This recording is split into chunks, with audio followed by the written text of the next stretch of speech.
आपका स्वागत है हमारे यूट्यूब चैनल पे। आज हम क्लास 9th मैथ का जो चैप्टर है रेखाएं एवं कोण, उसमें बच्चों को ज़्यादा दिक्कत होती है, तो इसीलिए हमने पहले चैप्टर यही स्टार्ट किया है कि रेखाएं किसे कहते हैं, कोण किसे कहते हैं और उनके कोण के प्रकार भी कैसे कितने प्रकार के होते हैं, कैसे होते हैं, उनको कैसे डिफ़ाइन करते हैं, इसको परिभाषित कैसे करते हैं और उनको बनाते कैसे हैं। तो इनको आज हम बिल्कुल आसान तरीके से सीखेंगे। वीडियो को अंत तक ज़रूर देखें। तो सबसे पहले देखते हैं हमारा रेखाएं एवं कोण दिया गया, तो कोण बाद में बात होगी हमारी। सबसे पहले किसकी, रेखाएं की बात होगी। रेखाएं हमारी कितने प्रकार की होती है? रेखाएं हमारी 4 प्रकार की होती हैं। जैसे एक रेखा हो गया, किरण हो गया, रेखाखंड हो गया और संरेख बिंदु हो गया कि संरेख बिंदु कहाँ पे होता है, रेखा क्या होता है। तो सबसे पहले रेखा देखते हैं। सबसे पहले रेखा देखते हैं। रेखा रेखा का मतलब क्या होता है? ये रेखा जो होती है, एक ये हमने खींच लिया, इसका मतलब क्या होता है? इसको हम दोनों तरफ बढ़ा सकते हैं। रेखा हमारी वह होती है जिसको दोनों तरफ बढ़ा सकते हैं। इसकी परिभाषा लिखते हैं, वह रेखा जिसको दोनों तरफ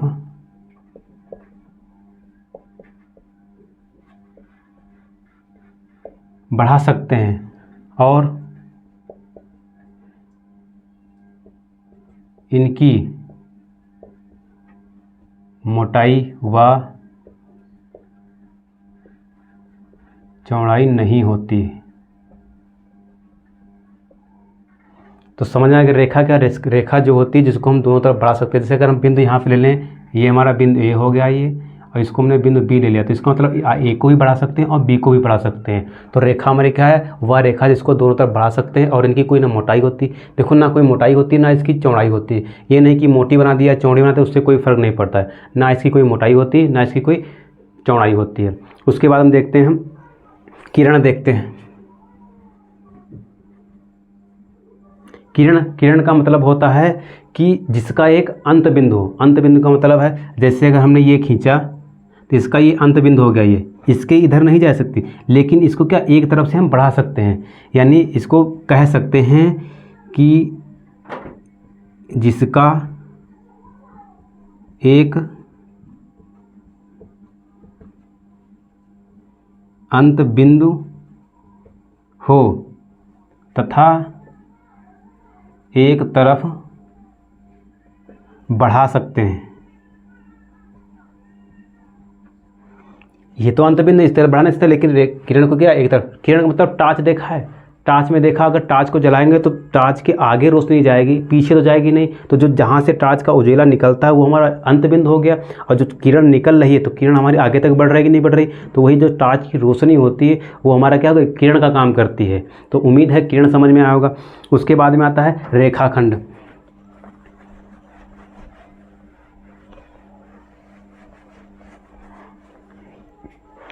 उसके बाद आता है रेखाखंड।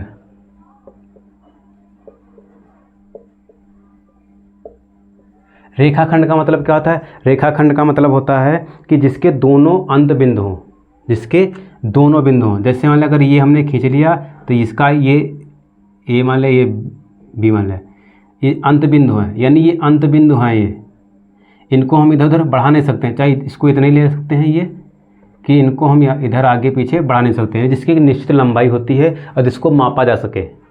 यानी इसमें कह सकते हैं जिसको आगे पीछे नहीं बढ़ा सकते,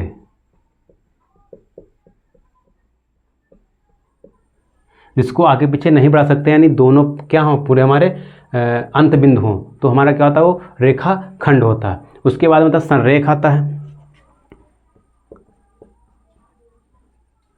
संरेख का मतलब क्या था? अगर कोई एक रेखा दी गई, उस रेखा पे एक से अधिक बिंदु हों। जैसे ये यहाँ एक रेखा दी गई, मान लो इस पर एक ए है, ये बी है, ये सी है, तो ये हमारा क्या है, एक ही रेखा पे जो 3 बिंदु होते हैं ये आपस में क्या होंगे, मैं संरेख हो गए। यानी जिस रेखा पर एक से अधिक बिंदु हों वे आपस में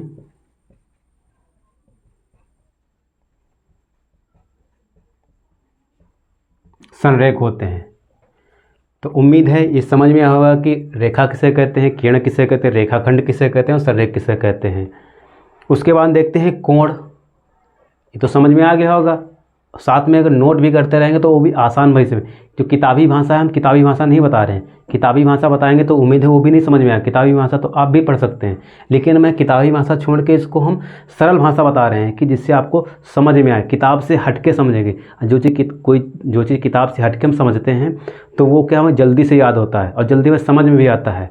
ठीक है, तो ये रेखा, किरण, रेखाखंड और संरेख समझ में आएगा। उसके बाद हम कोण तो देखते हैं कोण। कोण हमारे कितने प्रकार के, कोण भी हमारे निम्न प्रकार के होते हैं। तो स्टार्टिंग से एक एक करके कोण सीखेंगे, तो ध्यान से देखें और वीडियो को ध्यान से देखें। पहला देखते हैं कोण। जो कोण होते हैं हमारे, कोण ये निम्न प्रकार के होते हैं।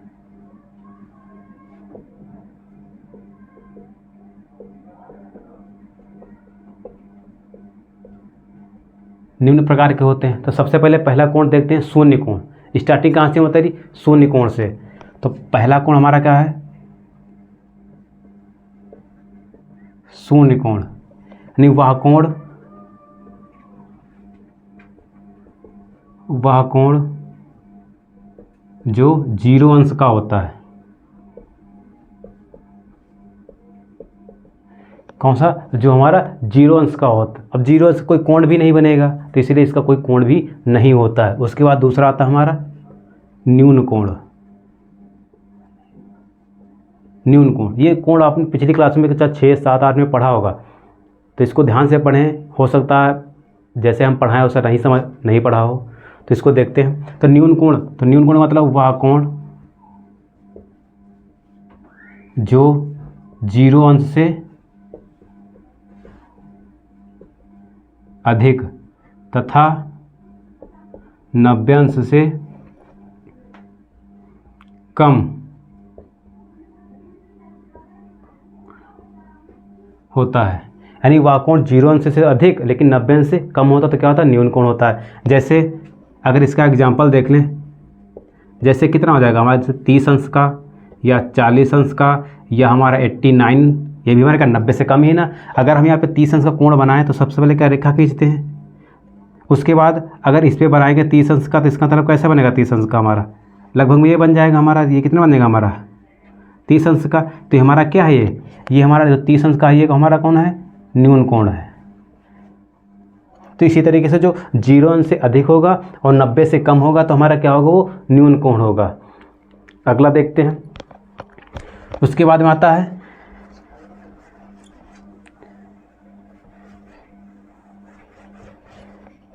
समकोण। 3 नंबर समकोण, वह कोण जो 90 अंश का होता है। यानी ये पूरा कोण पूरा 90 अंश का होता है। जो कोण पूरा 90 अंश का होगा वो हमारा समकोण होगा। तो इसका अगर कोण बनाएंगे तो एक हमें रेखा खींची और इस पे का बिल्कुल सीधा ये, तो ये हमारा जो कोण बना ये कितने अंश का? हमारा 90 अंश का। यही हमारा क्या होगा? समकोण। यानी जो 90 अंश का होगा वो हमारा क्या होगा? समकोण होगा। उसके बाद कोण आता है हमारा 4 नंबर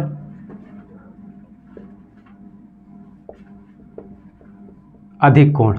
अधिक कोण का मतलब क्या होता है? अधिक कोण का वह कोण होता है जो 90 अंश से अधिक हो लेकिन 180 से कम हो। यानी वह कोण जो 90 अंश से अधिक और 180 से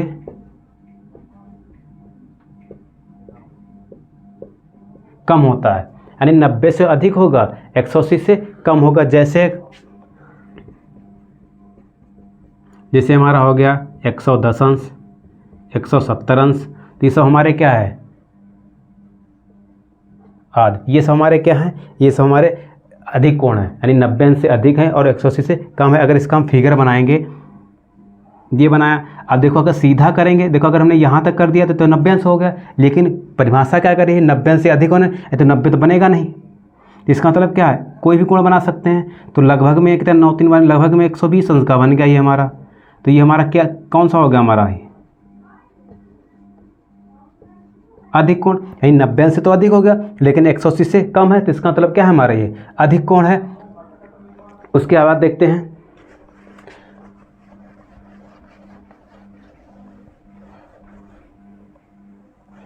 उसके बाद आता है हमारा सरल कोण। कौन सा नंबर था, देख लेना कौन सा नंबर है। सरल कोण या इसी को ऋजु कोण भी बोलते हैं।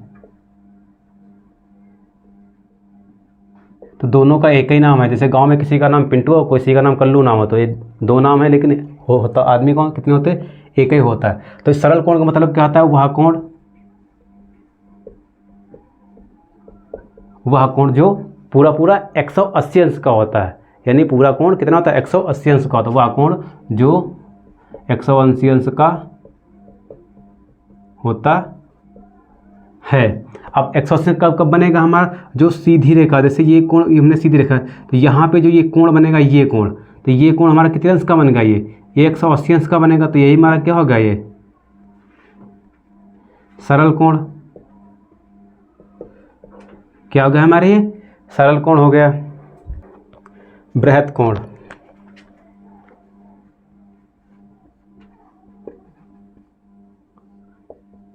बृहत कोण का मतलब क्या होता है, वह कोण जो 180 अंश से अधिक और 360 से कम होता है। यानी 180 से वह कोण जो 180 अंश से अधिक तथा 360 अंश से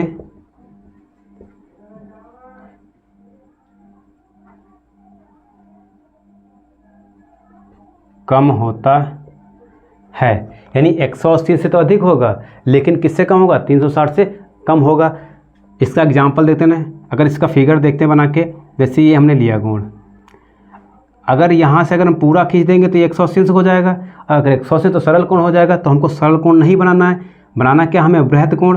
तो बृहत कोण क्या होता है, 180 से अधिक। अब 180 से अधिक होगा तो नीचे तक जाएगा, अगर ऊपर जाएगा तो 180 से कम हो जाएगा। तो 180 से अगर ये हमने नीचे कर दिया ये, तो लगभग में कितने बन जाएगा हमारा, ये 3 लगभग में 210 अंश का बन जाएगा। लगभग में 210। यहाँ पे ये नीचे मत कर देना, अगर नीचे कर दोगे तो नीचे वाला कोण हो जाएगा, तब तो हमारा बृहत कोण बनेगा ही नहीं, तो हमारा बन जाएगा अधिक कोण। ये क्योंकि हम ये बृहत कोण बना रहे हैं, तो 180 से अधिक बनेगा, तो ये नीचे की तरफ होगा, तो ये हमारा क्या होगा, बृहत कोण हो गया। तो समझ में आ रहा है ना सभी को। उसके बाद देखते हैं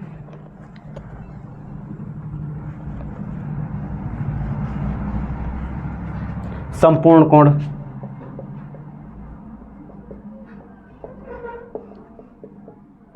संपूर्ण कोण का मतलब है वह कोण जो 360 अंश का होता है। संपूर्ण मतलब पूरा, अब पूरा हमारा कोण कितने अंश का होता है, 360 अंश का। यानी वह कोण जो 360 अंश का होता है। तो इसका अगर पूरा कोण बना के देखेंगे, ये कितने अंश का होगा हमारा, ये 360 अंश का। तो ये हमारा क्या होगा, संपूर्ण कोण। तो उम्मीद है दोस्तों रेखा, कोण ये सब समझ में आया होगा, और उम्मीद है पूरी कोशिश की है कि सरल भाषा में समझाने की कोशिश की है। तो वीडियो को लाइक करें, चैनल को सब्सक्राइब करें, कमेंट भी करें। धन्यवाद।